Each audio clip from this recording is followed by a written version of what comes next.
Good morning. Good morning. You know, this is Easter Sunday. Christ is risen. He couldn't hear that for love nor money. Good morning. Good morning. That's better.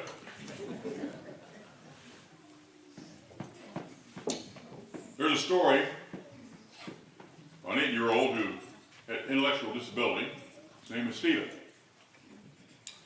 There were several other children in Sunday school class. And in the spring, as Easter approached, the children were asked to bring to Sunday school those leg pantyhose containers. You ladies remember those things? The eggs. And they had to have something inside them, an object of some kind that represents new life. And not wanting to embarrass Stephen, after being afraid he may not have understood, the teacher asked the children to place their containers on a table. We opened one at a time. They opened the first one and found a tiny flower. One child says, "That's mine." Then they opened another and found a rock. And the child says, "What's got moss growing on it? It shows new life." Then they opened a third and a butterfly flew out. Another child spoke up and says, "That's mine." They opened that fourth egg and it was empty. The teacher, knowing it must be Stephen's, reached for another. But Stephen said with a halting speech, "Don't skip mine." The teacher said, "But it's empty." Stephen answered, "That's right. The tomb was empty. And that is new life for everyone." That summer, Stephen's condition became more serious and he died. The children in his class attended his funeral. And on his casket were laid 8 legs containers, all empty. That's what Easter means, an empty tomb. The Master has come to be Lord of life. Friday night in our service, it ended with the last words I spoke from Luke 23:56. Then they went home and prepared spices and perfumes, but they rested on the Sabbath in obedience to the commandment. The women had got home and kept the Sabbath as the law required, from sundown Friday to sundown Saturday, before gathering up their spices and perfumes and returning to the tomb. Not until the first of the week, the day after the Sabbath, did any of the disciples move toward the tomb. Just as one of the women disciples who had stayed away or stayed near the cross until Jesus' body was removed, so that they knew exactly where he had been laid to rest. It's only women who venture out in the earliest hours possible to perform a final loving task for their master, anointing the dead body for burial. So we need a little background here. You see, the bodies of those who were crucified were normally left on the cross or just thrown on the ground without any kind of ceremony of any kind. At best, they were thrown into a common grave.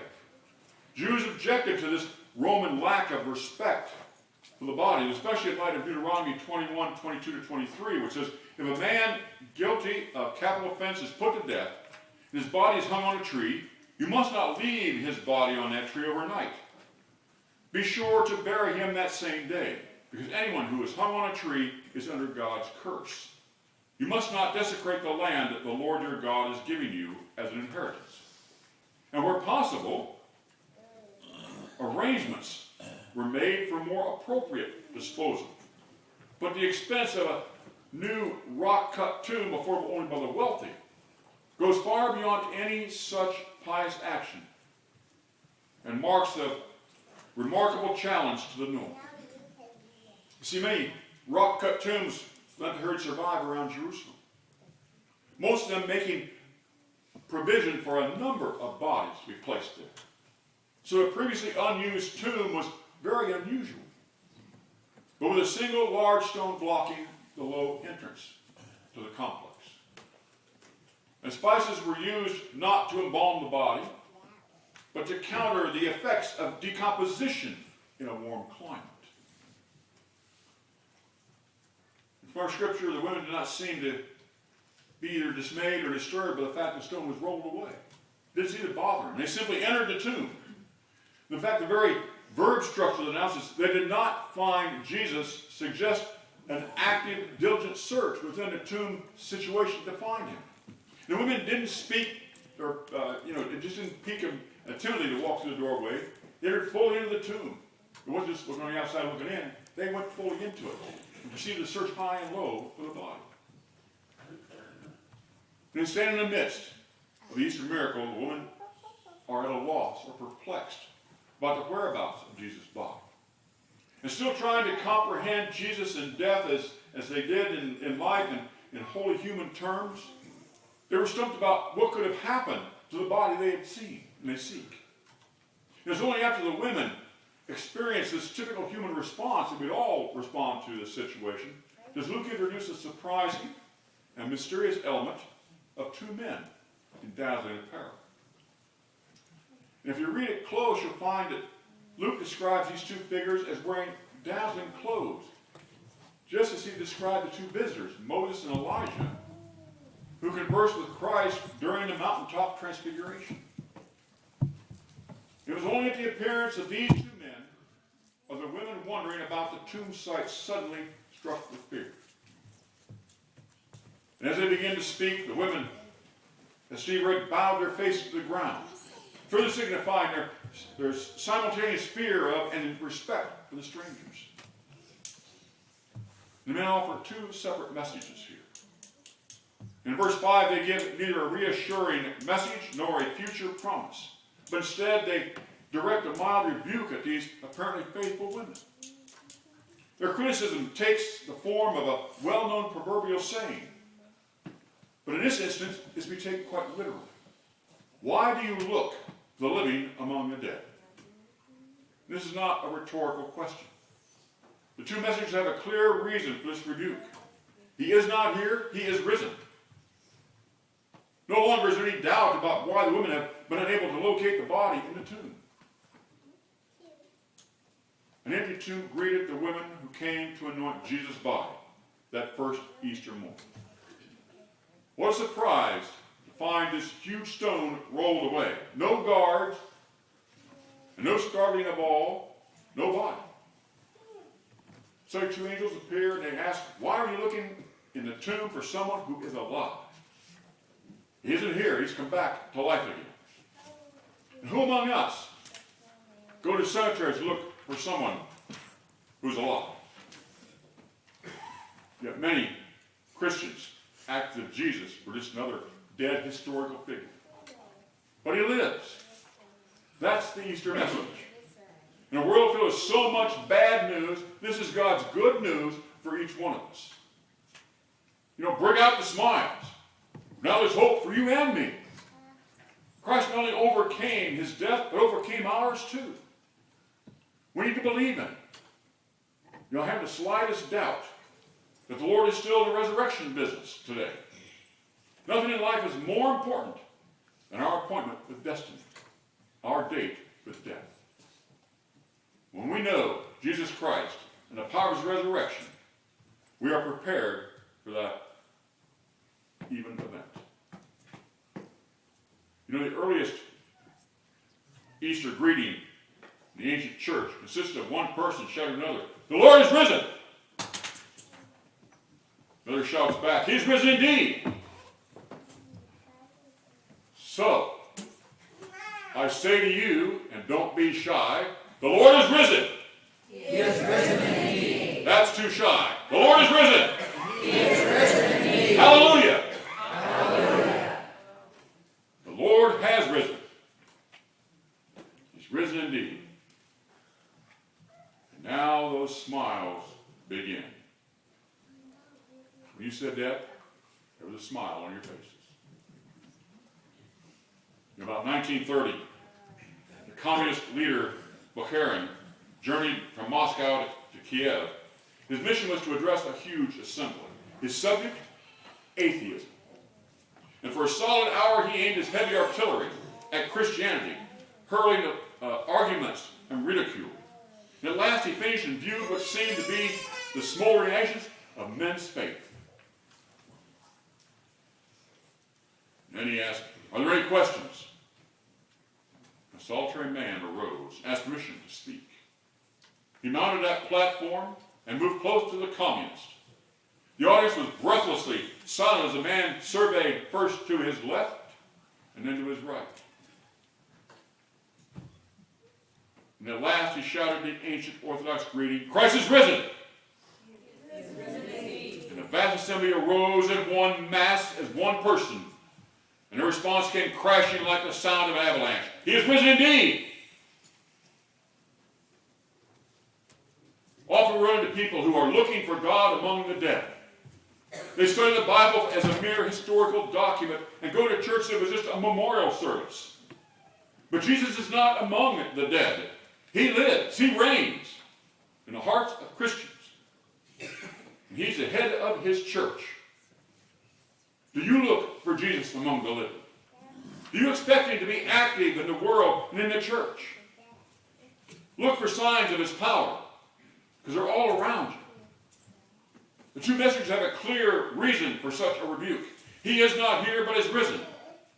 No longer is there any doubt about why the women were unable to locate Jesus' body in the tomb. The second directive instructs women to remember.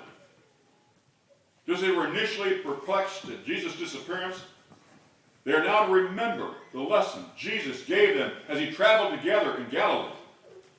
Just as Jesus had taught them in 9th verse, 9th chapter, 22nd verse, these women are now asked to recall, in essence, his passion prediction, that the Son of Man must be handed over to the sinners and be crucified, on the third day rise again. Women immediately respond to this challenge. They do remember, and they're transformed and enlivened by their memory. Women are reminded about Jesus' words. They go beyond the basic directive given by the two men and proceed to tell all of these that were there with them, the 11 and all the rest. Perhaps it was the fact that there was a considerable number of women announcing this miraculous news that turned off the rest of the apostles to the message. They dismissed this stunning news as idle tale or nonsense. We might even say as women's chat. Of course they didn't believe it. They must have spent most of the day, though, debating what had happened. Should we believe them? How did this happen? Well, we saw him put to death. We know he was dead. John was there. So where is he now? How is it the tomb is empty? And then late that afternoon, two of their friends came in from Emmaus and told them about their experience with a stranger on the road and how they had come to their home and broke bread with them. And how they realized it was the Lord of life. Then suddenly Jesus came and stood in the midst of them. He unexpectedly appeared and frightened them. Jesus said, "Why are you troubled? And why do these questions rise in your hearts? See my hands and feet? That is I myself. Handle me and see. For a spirit is not flesh and bones, as you see that I have. Have you anything to eat?" He went on to show them how the words of the prophets had been fulfilled, and to tell them that they would be his witnesses. And they received the power from on high. The Master has come to be the Lord of life. Because of this, nothing has ever been the same since, nor will it be ever again. God always has the last word. And that's the good news for Easter. God has power over death. We think death is the end at times. And at death, everything is over. And we dread it. We fear it. Like the man an angel came to see late one night and said, "I have some good news and some bad news for you." The man said, "Let me have the good news first." Then the angel told him that he'd been selected to play golf in heaven with Bobby Jones and Bing Crosby and Babe Ruth. The man asked, "Well, what's the bad news?" The angel replied, "Your tee-off time is 8 o'clock tomorrow morning." Albert Camus said that because of death, humans' experience has no meaning. All the crimes that men could commit are nothing in comparison with the fundamental crimes, which is death. Too many of us look at death in those terms, bad news. But Easter is good news. Easter means that the only thing that's over is death itself. Are you afraid of death? There are those of us here who have experienced the loss of a loved one just this past year. Then I have some good news if that's the case. The Master has come to be the Lord of life. And the Lord of life has power over death. My Father's house are many rooms. He promised his disciples just the other night. Easter is the proof of it. There's a little boy who attended the funeral of his grandfather. Noticed in the funeral home that everybody spoke in hushed tones. You ever notice that? Everybody speaks real quiet in the funeral home. Such a somber atmosphere. And he couldn't understand this. And so finally he says, why all this whispering? Nobody's asleep. And he captured the essence of what Easter means.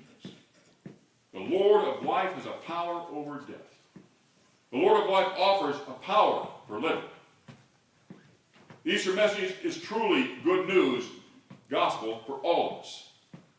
It's a good news about the power of God, the power of good over evil, of life over death, of hope over despair, love over hate. Good news about the Master's power. In the words of John Cron, Easter is a magnificent day. It's the most significant day of the entire year. It's a day of a resurrection celebration. The finest clothes, lilies trumpeting their beautiful fragrance, Christian fellowship, joyful greetings. Nothing can be too good. On Easter, we celebrate new hope and the possibility of a living life to its fullest. God is saying to us that his blessings and love are ours. Good and even great days are now possible for us, with the best days still to come in heaven. What problems lurk in your life today? Are you afraid of death? Are you afraid of life? Easter proclaims that you can be victorious over any problem you might have to face. Victory can be yours by believing in Easter and by approaching Easter in your daily life. What is Easter? Easter is power. The power of God released, which raised a dead son after he had been put in a grave for 3 days. You know, many gravestones carry the inscription, "Here lies." You ever see that cemetery? "Here lies." But on Christ's tomb are the words, "He is not here." In Joseph's garden in history, it has the only grave without on it. I believe Christ rose from the dead, and I believe the resurrection power of God is still being unleashed today in our lives. God wants to resurrect us from whatever defeat is in our lives and give us a victorious death. He wants to resurrect us from a life of loneliness and gloom into one of meaning and joy. He wants to resurrect us from a life deadened by fear to a life enlivened by confidence. He especially wants to resurrect us from our own personal death into his very own personal paradise. So roll back the stone of any unbelief in your hearts. Behold the glory of the empty tomb and the thrill of the power that can now be yours. Place your weak and trembling hand into the hand and say as Thomas said, "My Lord and my God." Believe in Jesus and his resurrection is a key that delivers us from fear and sorrow. Jesus is a key to personal happiness, to peace, to life. You can know this peace, you can know this joy, you can have this power if today you commit yourself to him and then say with whole heart, "I know that my Redeemer lives." The Lord of life provides a power for witness. Easter offers this too. The risen Lord empowers the disciples to become the church. He said, "You are the witnesses of these things. And behold, I send the promise of my Father upon you, but stay in the city until you are clothed with power from on high." The resurrection of Jesus Christ provides a power for witness.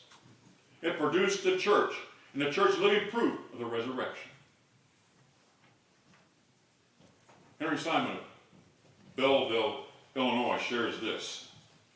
He says, the home of Paul Lawrence Dunbar, noted poet, is open to the public in Dayton, Ohio. When Dunbar died, his mother left his room exactly as it was on the day of his death. At the desk of this brilliant man was his final poem, handwritten on a pad. After his mother died, her friends discovered that Paul Laurence Dunbar's last poem had been lost forever. Because his mother had made his room into a shrine and not moved anything. And the sun bleached the ink in which the poem was written until it was invisible. The last poem was gone. If we stay in mourning, we lose so much of life. Something earth-shaking happened to these disciples which transformed their thinking and living. They would not and could not have gone out from Jerusalem to face the power of Rome were it not for the power of the risen Lord. Have you ever had anyone say to you, how do you know the resurrection is real? How can you prove it's true? The answer is, I don't have to prove anything. It proves itself. The existence of the church is proof enough. The church is of the living Lord. Only a resurrection could have made it happen then and keep it going today. The Christian church is not just something that happened overnight. It had a supernatural beginning. The New Testament calls it resurrection. The living Lord, the Lord of life, provides a power of witness today. The power to be Christian, the power to be church, the power to carry the gospel to the world, the power to serve, to help, to lift, to encourage, to feed, to clothe, and to offer mercy, all in the name of God, to which you folks do. You are an example of the resurrection. Many people simply don't understand all this, but you do. Editor James S. Hewitt of Illustrations Unlimited, Wheaton, Tinsdale Publishers Incorporated, shared a true story that's told about a distinguished man, the only white person buried in a Georgia cemetery reserved exclusively for blacks. He had lost his mother when he was just a baby, and his father never remarried again. But he hired a black woman named Mandy to help raise his son. She was a Christian, and she took her task seriously.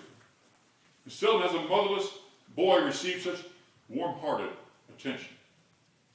And one of his earliest memories was of Mandy bending tenderly over him in his upstairs bedroom each day and softly saying, "Wake up, God's morning is come." And as the years passed, this devoted woman continued to serve as his surrogate mother. The young man went away to college, but when he'd come home for the holidays in the summer, she'd still climb those stairs and call him the same loving man. One day, after he became a successful statesman, a sad message came: Mandy is dead. Can you attend her funeral? And as he stood by her grave in the cemetery, he turned to a friend and he said, "If I die before Jesus comes, I want to be buried here beside Mandy. I like to think that on a resurrection day, she'll speak to me again and say, 'Wake up, my boy. God's morning is come.'" The question you must answer on this Easter Sunday is, are you ready for that resurrection morning? How will you respond to the Lord of life's greeting? "Wake up, my brothers and sisters. God's morning is come."